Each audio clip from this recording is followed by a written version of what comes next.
देखो ध्यान दे, परसेंटेज का बहुत जबरदस्त क्वेश्चन है। जैसे दिया 800 के 75 के 120% के 40% का मान होगा, तो आप कैसे ध्यान में इसको सोल्व करेंगे बाबू। ठीक है ना, इसको लिखे पहले 800 आप लिखेंगे, के या का कहे, के कहे या का के, उसका मतलब गुणा होता है। ठीक है ना, यानी 75 50% बाबू नीचे आप क्या लगेंगे 100 यानी गुणा। ठीक है, के मतलब गुणा यानी 120 बटा 100 है ना, फिर के मतलब गुणा यानी का मतलब गुणा यानी 40 बटा आपका आ गया बाबू 100। ठीक है ना, एक जीरो से एक जीरो, एक जीरो से एक जीरो आपका कैंसिल। ठीक है, फिर काटेंगे यानी एक जीरो से एक जीरो, एक जीरो से एक जीरो कैंसिल, फिर काट लो, काटेंगे 25 दिया 75, 25 चौका आपका 100। ठीक है ना, फिर काटेंगे 4 के 4, 4 दूनी 8। ठीक है, गुणा कर लो 2 3 6 6 यानी 12 छक 72, 72 चौका कितना होगा 200 यानी 72 चौका कितना 288 यानी कितना आएगा 288। इसका क्या है करेक्ट आंसर।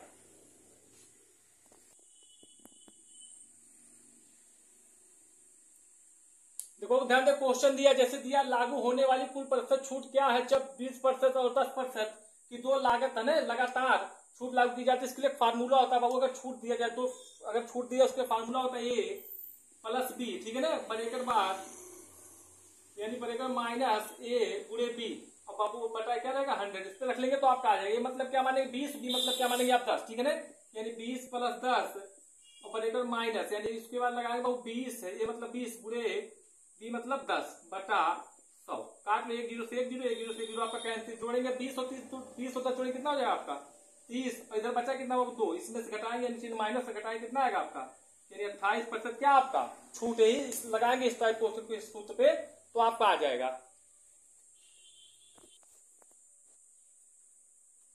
देखो ध्यान में लाभ हानि का क्वेश्चन है। जैसे दिया यदि एक वस्तु 300 रुपए में खरीदी गई और उस पर ₹50 मरम्मत के रूप में खर्च किए गए और इसे अंकित मूल्य पर 20% लाभ पर बेचा जाना चाहिए, जो कि लागत मूल्य का 10% है। आवश्यक बिक्री मूल्य रुपए में ज्ञात करें। ठीक है, यूपी पुलिस में क्वेश्चन आता 2018 में वाला क्वेश्चन, बहुत अच्छा क्वेश्चन है। तो हमेशा ध्यान दे बाबू, सबसे पहले क्या करें कोई वस्तु, ठीक है ना, कोई वस्तु बाबू खरीदी गई। ठीक है ना, यानी खरीदी जैसे सीपी क्या मान लिया कॉस्ट प्राइस ये 300 रुपया है। ठीक है ना, इसमें क्या किया 50 मरम्मत कराएंगे, 50 रुपए से आप क्या करेंगे जोड़ लेंगे, टोटल कितना आएगा आपका यानी सीपी आपका आएगा ये 350 रुपया यानी कोई वस्तु खरीद के। ठीक है, 350 रुपया क्या आ गया सीपी यानी कॉस्ट प्राइस क्रय मूल्य आ गया। ठीक है ना, उसके बाद क्या कहा बाबू ध्यान दें, बस अब कुछ नहीं, आप पीछे में क्या कह रहे हैं आवश्यक बिक्री मूल्य रुपए में ज्ञात करें, विक्रय मूल्य ज्ञात करना। आपको क्या करना पीछे देखेंगे वो लिखा बिक्री मूल्य। ठीक है, विक्रय मूल्य ज्ञात करना यानी बिक्री का यानी विक्रय मूल्य बराबर आपका होता है विक्रय मूल्य या सेलिंग प्राइस बराबर विक्रय मूल्य बराबर आपका सेलिंग प्राइस या सीएसपी यानी विक्रय मूल्य बराबर होता है बाबू यानी क्रय मूल्य,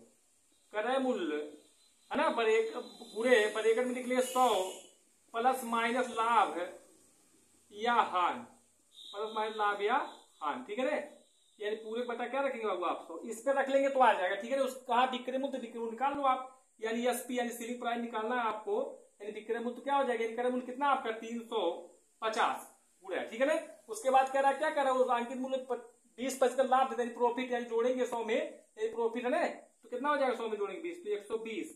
फिर उसके बाद कह रहा बाबू ठीक है ना लागत मूल्य का 10% 10% भी क्या करा प्रॉफिट ही कर रहा है, जोड़े कितना हो जाएगा 110 बटा 2% नीचे आप क्या लगा देंगे यानी 100 गुणे 100।